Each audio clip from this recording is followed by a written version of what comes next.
So over your 15 plus years experience, if you want to bump up that number, that's fine with me.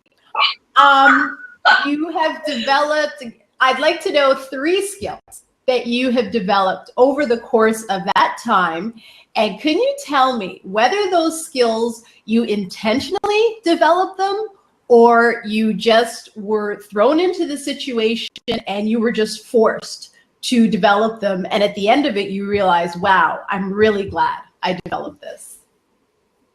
Yes, so 3 did come to mind when thinking about this question. And I would say the first was listening. And I actually had to dig back and think, well, how did I become a really exceptional listener? And I would say that it really started from just, having a lot of friends that didn't really have the lifestyle that I had. I had a really great family. I had my parents are still together. I had a really great relationship with my parents and my friends. And so I ended up being the friend that always everyone came to and sort of seeked advice or talked with. What I discovered later on in my career was that those abilities to listen to people and to listen for opportunity really became an exceptional competitive advantage for me. I would hear opportunity before other people heard about opportunity. I would be a go-to person for my boss or other colleagues. So I then became someone that people would bounce ideas off of. And then I started to be able to actually provide advice. So I gained a reputation for not just listening, but providing advice. So I would say that listening is a really great skill to hone in on. And it was, I would say initially it was just because I was curious about people. But then I realized, wow, to really genuinely listen to people, you have a little bit more to give and get out of the relationship. The second thing that ties into listening quite a bit, and that is relationship management. Okay. So what I would say I learned was, I'd use always the example of I first, shoveled the walkway of this gentleman when I was young. Then I became the person that painted his workshop. Then I became his bookkeeping assistant. Then I went into his shop, and then I became his bookkeeping assistant at 16. And he then turned around and led me to a co-op assignment with his CA firm, who also turned around and gave me an opportunity with Hamilton Wentworth Region by bubbling my name up.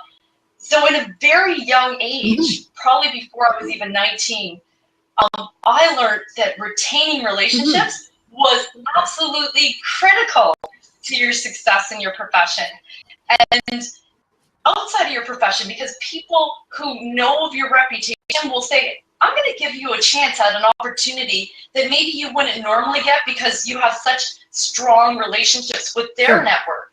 So I really do tell people, when you value each person that you've worked with or partnered with or have met over your course of your life, you'd be surprised, like you and I today, how valuable that relationship can turn out in the future. So relationship management, definitely another one, Kelly. And last I would say is my ability to look at the big picture and then go down into the small picture. So taking the opportunity to really step back and look at something and then go down to the critical part and use critical thinking skills to dissect it to see how, if I change this or change that, how it could ultimately affect the big picture. So those last two, I would say, were more, I learned them as I went, and I honed on them more as I went. Listening skills, I think I just maybe was that type of person. I just like to listen. So yeah. To add to your relationship management story, I experienced the same thing myself, which actually brought me to Stream, which is the company that we worked at together. So I'm not sure if you're aware of this. I had worked with Craig White at his previous firm. So Yes. so he worked for the construction company for ETR 407. So, you know, decades ago, it seems. And so I was just carrying on about my work, and, you know, I would help him out. You know, desktop assistance, and did server management, that sort of thing, all techie stuff. And he was a very nice guy. And, you know, but, you know, based on being in the IT department, you know, my view is everybody is a customer. Everybody with a PC is a customer. And so I didn't really treat him any differently than anybody else. I certainly liked him. But, you know, I was, you know, just doing my job and being personable and friendly. And when my contract at the construction company ended, Craig had gone to Stream. And he gave me, it was either a phone call, email, or something, and said, hey, we need some tech people over here. Do you want to come? Mm-hmm.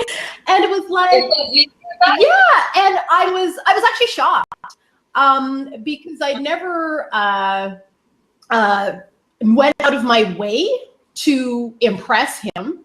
I was just, you know, providing good customer service, you know, which was important to me.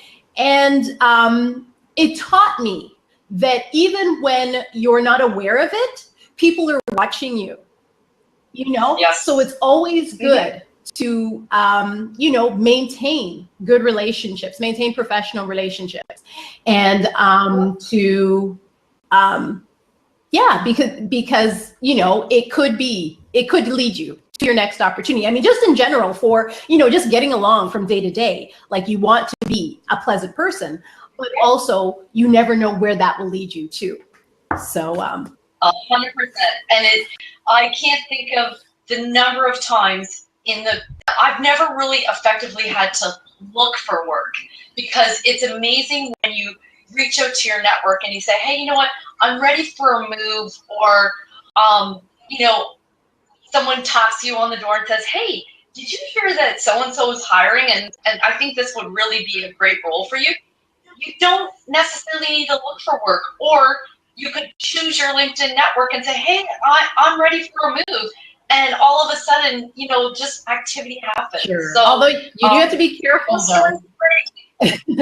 although you do have to be very careful on LinkedIn when you are looking for work. Oh, yeah.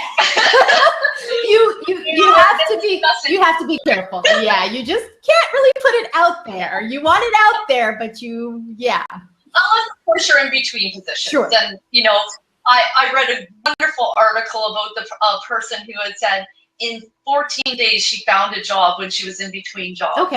And we, on average, you know, when people are in between work, it takes anywhere from 3 to 6 months. We all know it. You know, it's not like you just go online and, oh, there's, you know, you're interviewing like crazy. It's not the good old days. So, you know, reality is you do have to wait. But this girl had shared her story about that in 14 days she found a job, and it was just because she valued her network and she knew how to connect with people, and that is so critically important in your success. Sure, absolutely. So one of the things we've touched on in the conversation is just how the workplace has changed over the past few years. And so, you know, from your side of things, what sort of changes have you seen in the workplace? Yeah, I was, you know, thinking about this, and, you know, we all know technology's changed. The way we connect with people has changed. So this is things, but when I try to tie it all together, I thought, what's the key thing that's changed? And if you were a colleague looking for a promotion, or if you were an individual seeking a new job, like, what do you need to really think about? And it really does boil down to your personal brand and what you're putting out there. And so when I say personal brand, I don't mean just LinkedIn. That's one aspect of your personal brand. I mean, you know, when you go to networking, you present. When you go to, you know, LinkedIn, what does your LinkedIn presentation or profile say about you? When you're with your friendships, even so much as a barbecue, because opportunity happens everywhere. You know, how do you yourself at a barbecue. And then when you take all those facets of where you could be and where people could see you, or whether it's, you know, online or in person, does it seem like the same person? The authentic person. Right. And so that's all part of your personal brand. Yes. So I really share with people, like, when you're looking at your personal brand, make sure that each area that someone could be connected to you on the phone, online, at a networking event, at a barbecue, you know, that the same person is displayed. You know, obviously in a personal situation, you could be a little bit more casual, but overall, you're going to have a certain way or characteristic about yourself. And I would say be your genuine self, be your authentic, genuine self. And always look to improve that person so that you're putting your best person forward, and your personal branding will all funnel together and look like that. So yeah, personal branding, I would say, for sure. Okay. Alrighty. So for so with so that's I guess the question I want to get into is, how do you, I guess, customize that advice for different groups? So for example, so if someone is looking for a new opportunity, so someone that's looking for a job, the impact of the personal brand is probably most important. And so what, so we've already mentioned on LinkedIn that, you know, you're open to, you know, putting that in the, I guess, the headline of LinkedIn, that you're looking for that new opportunity. Yeah. Yep. And you can put it in the headline, or you could just set up your profile so that it resonates. And I encourage people to look at my profile and take a look at it, and, you know, give me feedback. I'm open to feedback. Okay, I'm going to give you feedback on your profile. I loved your blouse. It was so. No, seriously. I picked that intentionally. No, that shot. I love that shot. It was like, because because we spoke, I guess, or connected about a month ago, you had an old picture there. And then so when I was getting information for the show, I went back there. It's like, wait a minute, that is that is nice. It's beautiful. So you should go and check out her LinkedIn profile. She has very lovely position and blouse. But also the actual profile is very good too. Thank you. My brother's a photographer, so kudos to John Stultz, who took that picture for me. If you like the jacket, go to Anthropology. But I picked that intentionally, and I'm going to link it to my personal brand because this is a really great point. So my resume is primarily black and white, black text, white background, but a lot of the headline features of your resume, like where it says your name or experience, or it's actually in orange. So my resume, I love orange. I wanted it to be a vibrant color. So then I went to my wardrobe and said, what pulls out orange in my wardrobe? And I picked that lovely jacket. So again, that's how detailed you have to be with your personal branding. It has to be a statement about who you are and why someone would choose you. I think that picture demonstrates the energy level that I have, my enthusiasm. It shows my artistic characteristics, you know. So that's a really great point, Kelly, in that, you know, you have to look at things like your picture, not just the word of the document, to come up with what's meaningful to you. Sure. And I mean, on the topic of a picture, while you may not necessarily retain the services of a professional photographer, don't do a selfie. You know, unless it's part of your brand. So, you know, you're hip, you're chic, you're now, you're hip, you're chic, you're now in the moment, then a selfie probably makes sense. But other than that, you know, have a friend take a picture and, you know, dress the part that represents you and represents your brand. 100%. Couldn't think better myself. Okay. And so employees seeking advancement within their organization. So what sort of advice would you give to them regarding their brand? really good question, because see, one of the things you can easily do is send them an invitation on LinkedIn. That's a really great way to sort of at least bring them their attention to you and say, hey, you know what? I'm interested in you. You're interested in me. The other thing is set aside, especially if it's a department that you're interested in moving forward with, maybe set aside an informational interview. So you reach out to someone and you say, you know what? I'm really interested in your X department, and this is an area that I see myself growing in. I'm wondering if you have like 15, 30 minutes of time. Maybe I can buy you a coffee and I can tell you a little bit about me. And, you know, outside of what you already know, because we work together, we're colleagues, you know. Sure. But at the same time, you know, I will send you an invite on LinkedIn so that you can see sort of a little bit more deeper dive into my career history. Okay.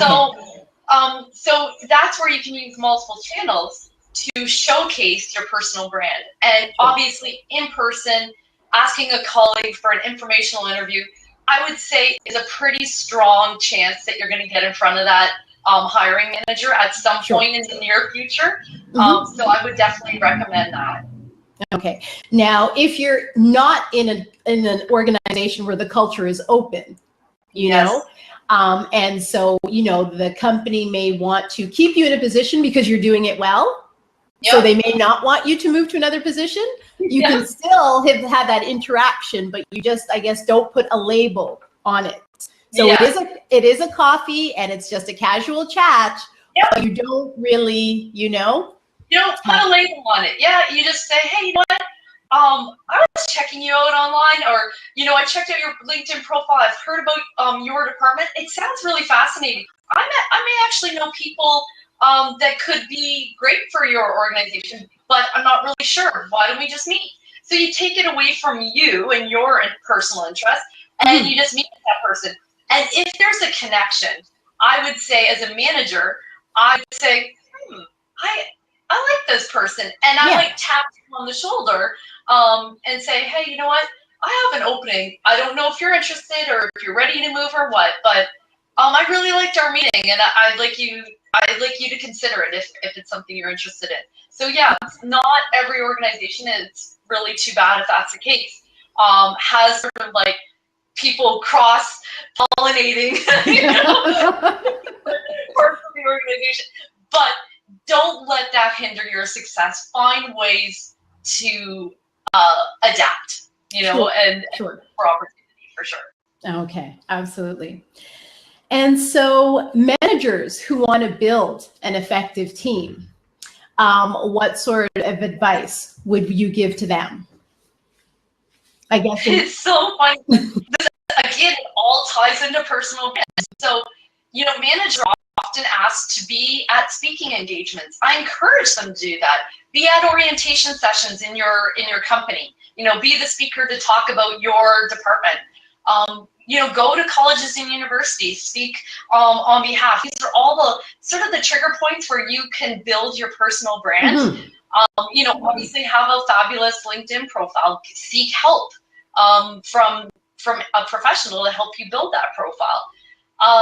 And of course, you know, act in an authentic way as you are trying to present yourself. Right. So, don't go out to colleges and universities and say, hey, you know what, everyone share your contact information. I'll be back in touch. And then you receive 400 requests. Right, absolutely. And it happens. It definitely happens. So be authentic about where you plan to reconnect with these people. So you may say, hey, you know what, check me out on LinkedIn.